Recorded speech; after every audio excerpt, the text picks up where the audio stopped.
Nito lamang taong 2024 sa ika-28 araw sa buwan ng Marso. Dumayo sa Bangkok, Thailand ang ating kababayang Pinoy na nakabase sa bansang Vietnam na si AJ Pasiones. Makakaharap niya dito mga bossing ang veteranong Thai professional boxer na si Wanchai Nyang Hansa. Sa labang ito mga boss ay katakot-takot na pahirap ang dinaranas ng Thai boxer sa kamay ng Pinoy. Sa loob lamang ng round 1 mga boss ay 3 beses na itong bumagsak. Ang Thai na ito ay maraming beses na din pabalik-balik dito sa Pinas para maghasik ng lagim.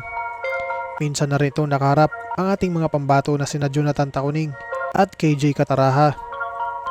Ang Thai na ito ay may kartadang 19 na panalo, may 14 na talo at 13 dito ay tinapos via knockout.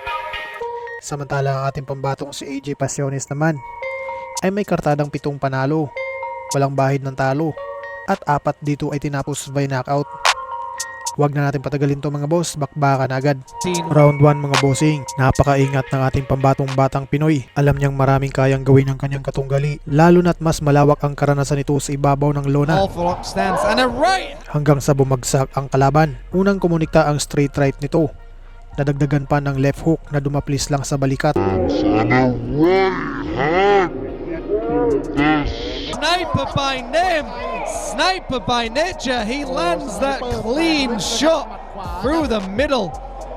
A beautifully timed shot.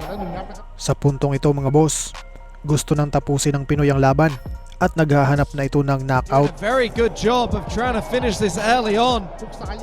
It looks like he wants to go home early. But Wanchai and Arvind sends his opponent down, and I think Wanchai doesn't realize what's put him down. He looks stunned.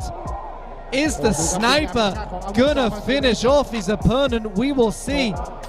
He's already hit him twice. He's in last stand. Will he take out the opponent? A beautiful corkscrew uppercut and a right hand as well. The referee is going to be looking at this very closely because every shot the sniper lands, it is stunning his opponent. You call him a sniper, it's like... Pagdating dito mga bossing, tuluyan na talagang bumagsak ang kalaban at hirap na itong bumangon pa. What a beautiful... Panalo ang ating kababayan na nakabase sa Vietnam na si AJ Pasiones via round 1 knockout. Muling umangat ang kartada ng Pinoy sa 8 panalo, walang bahid ng talo at 4 dito ay tinapos via knockout. Hanggang dito na lang muna ang ating video ngayon mga bossing. Maraming salamat sa inyong walang sawang suporta. Mabuhay, ingat po, and God bless.